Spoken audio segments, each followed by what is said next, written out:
Oke, selamat siang Lia. Siang. Oke, akhirnya kita bertemu juga ya untuk melakukan proses konseling karir ini. Di pertemuan ini kita akan melakukan konseling karir menggunakan model bimbingan karir Maslow Hierarchy Needs, yang mana sebelumnya saya sudah memberikan instrumen yang bisa Lia isi, dan kebetulan sudah diisi semua. Ya. Oke, mungkin terdapat 5 kebutuhan ya, biar saya ulang lagi. Yang pertama itu ada mengenai kebutuhan fisiologis, lalu ada kebutuhan keamanan, kebutuhan sosial, kebutuhan penghargaan, dan juga kebutuhan aktualisasi diri.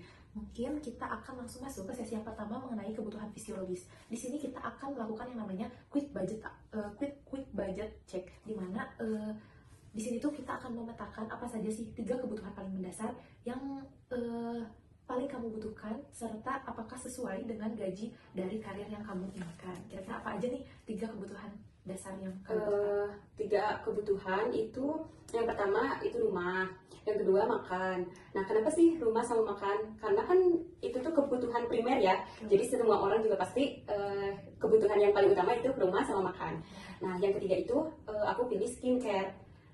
Memang unik ya, maksudnya kayak berbeda dari yang lain. Ternyata skincare itu masuk ke 3 kebutuhan dasar yang artinya sangat dibutuhkan. Tapi kira-kira kenapa sih alasan skincare itu masuk ke 3 list kebutuhan paling dasar? Karena zaman sekarang ya, kayak pasti yang diutamakan dilihat itu penampilan, baru skillnya. Kan jadi kenapa saya masukkan skincare itu sebagai kebutuhan prioritas saya yang ketiga, itu agar saya terus bisa meningkatkan penampilan saya, lalu bisa menampilkan apa yang terbaik buat perusahaan saya. Iya, bisa juga ya, karena memang sekarang tuh banyak yang melihat dari penampilan yang good looking. Oke.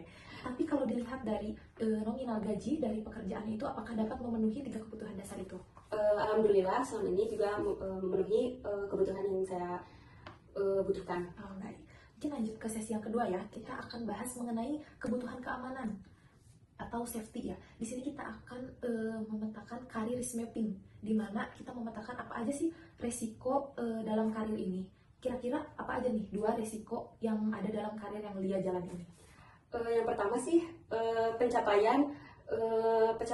pencapaiannya tuh tidak sesuai dengan jadi tidak memenuhi kebutuhan perusahaan gitu. Atau kayak apa, target lah gitu, target. Jadi tidak memenuhi target perusahaan gitu. Lalu yang kedua itu tidak memenuhi takut gitu, tidak memenuhi standar kebutuhan jemaah, karena jemaah itu beda-beda ya kebutuhannya, jadi takutnya tidak memenuhi kebutuhan mereka. Oke, berarti Lia sendiri udah tahu ya apa aja sih resiko yang mungkin ada dalam karir tersebut.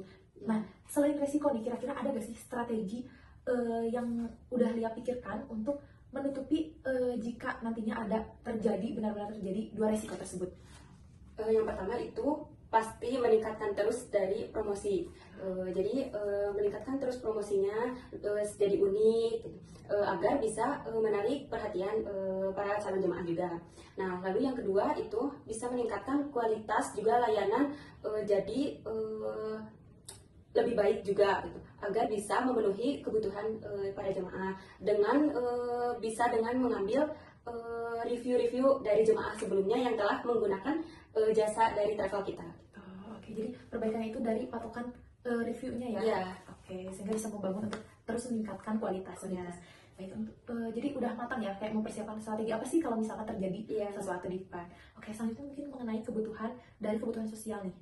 Ada namanya workplace scenario role play. Jadi kita coba bayangkan gitu ya, gimana kalau semisal nantinya tuh dia dihadapkan pada situasi ternyata terdapat perbedaan pendapat dengan rekan kerja. Kira-kira apa sih yang dia lakukan, tindakan apa yang dia lakukan menghadapi situasi tersebut? Mungkin pertama pasti saya dengar dulu ya pendapatnya, tapi saya tanggapi dulu, saya dengar dulu, baru mungkin saya minta pendapat dari rekan saya yang lainnya. Baru gimana nih pendapat dari rekan yang lain, baru saya setelah tahu pendapat yang lain kayak gimana, mungkin bisa saya ambil kesimpulan, lalu mengumumkan apa yang lebih baik dari pendapat yang sebelumnya. Respon yang cukup baik ya, jadi tidak langsung menolak tetapi mengambil jalan yang baik dengan mengkomunikasikan terlebih dahulu.